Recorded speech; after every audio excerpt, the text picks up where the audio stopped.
recent months, we've become more aware of the prevalence of sexual harassment and assault. What changes would you support to ensure everyone, but especially women, feel safe in the workplace? Joshua Schoonover. I get to say my name a lot during this event tonight.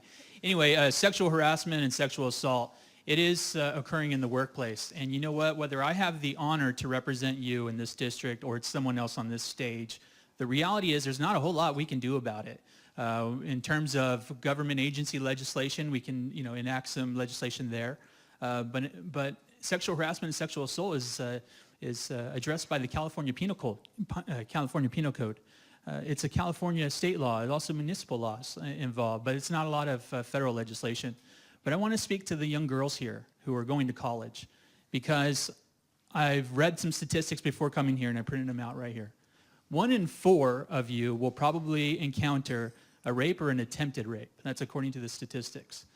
And the reason that's so high is a lot to do with alcohol. 66% of those are attributed to alcohol and intoxication. So I want to ask all of the young ladies in the audience, when you go to college, stay away from those parties where alcohol is prevalent. Don't drink. And if you are going to drink, be responsible. Have responsible friends. And take ownership of yourself. There's a lot more you can do to prevent sexual harassment and sexual assault against yourself than I can do. Thanks. So I do have to follow up real quick. Kind of felt the room move on that one. So what about the men's responsibility? Are you implying? Okay. You are right. It's not your job. And I apologize if I place that burden on you. I have a 2-year-old daughter, and I'm going to tell her the same things I've told you here tonight. Do not drink alcohol in college, because it leads to drunk driving, it leads to bad decisions, and it leads to a lot of things. But as far as men out there, yes, men need to learn how to treat women. Where I come from as a conservative, we hold women up on a pedestal. We treat women with the respect they deserve. And that's the way we ought to treat our young boys as they're growing up. I'm an Eagle Scout. In that program, I learned how to respect women. I think those programs are good for people. My point is, with this whole line of questioning, I think that us as individuals have a lot to do with this situation. And if we make poor choices, we can expect those results. Mr. Hancock? Oh, I'm sorry. Let's do Mr. Applegate. And Thank you very much. On the list, but I got you. Everybody up here is talking about this as if the court system and the Constitution doesn't exist, all right? There's questions of due process. This is what you need to do. The same thing that I did with my daughter, just started at UC Davis, and my son, who's been at San Diego State for 4 years. I keep telling him he's not going to be on a 6-year plan, it's 5. We need to have more education courses, both for men and women, so people know how to report the sexual assault, so they don't make the mistakes that a sharp defense attorney can take advantage of. We need to educate everybody about not tolerating things. The best thing that came out of the Me Too movement is believe the woman. Then we need to recognize the system of justice that we have. Unions can set up grievances, but what we all need to do is to be able to set up those grievances ourselves. And that's what we've been missing the boat on with respect to putting out people into the workplace, people into the college environment.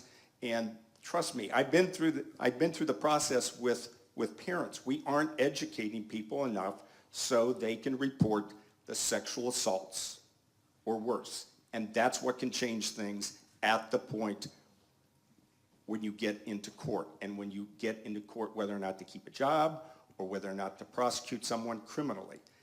That is what we need to do, is to prep young men, young women on how to report it and how to tell their story effectively. Yes.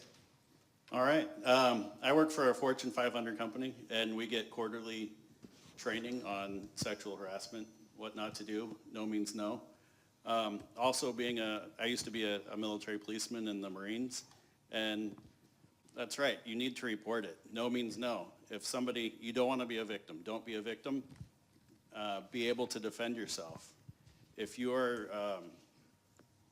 down on your phone walking, that's victim mentality, and predators look for that sort of thing. You need to empower yourself to not put yourself in those situations. When I was an MP, I went to a few, not very many, because either they weren't reported or they were scared to report it, or they didn't want to look bad in front of the guys. But you need to say no, you need to report things. That's very important. And as far as the guys in Congress that are, I have zero tolerance.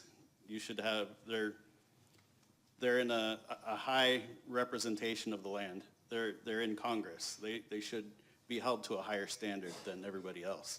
They shouldn't be using taxpayer money. The fiscal conservative comes up again. Any spending that takes taxpayers' money, I'm very much against. Like exactly the bombings. 109 Tomahawk missiles were launched into Syria. That's $1 million a piece.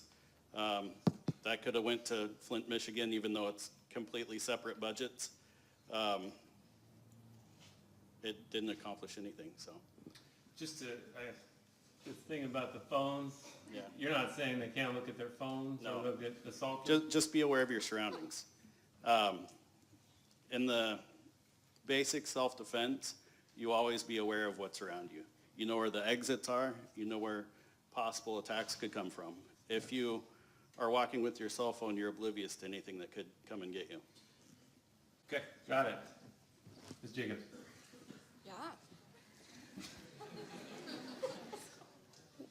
You may notice there's something a little bit different about me than everyone else on this stage. And Congress is even worse. Less than 20% of Congress is female, and that matters. Because I didn't need the Me Too movement to know that sexual harassment in the workplace was a problem. I've lived it. And we need to hold our elected leaders to a higher standard. And with all due respect, I don't want to be respected on a pedestal. I want to be respected as an equal. Because if we don't have leaders who can respect women as equals in their personal lives, how can we expect them to make and write legislation that will accurately reflect our needs and respect us equally in the legislation?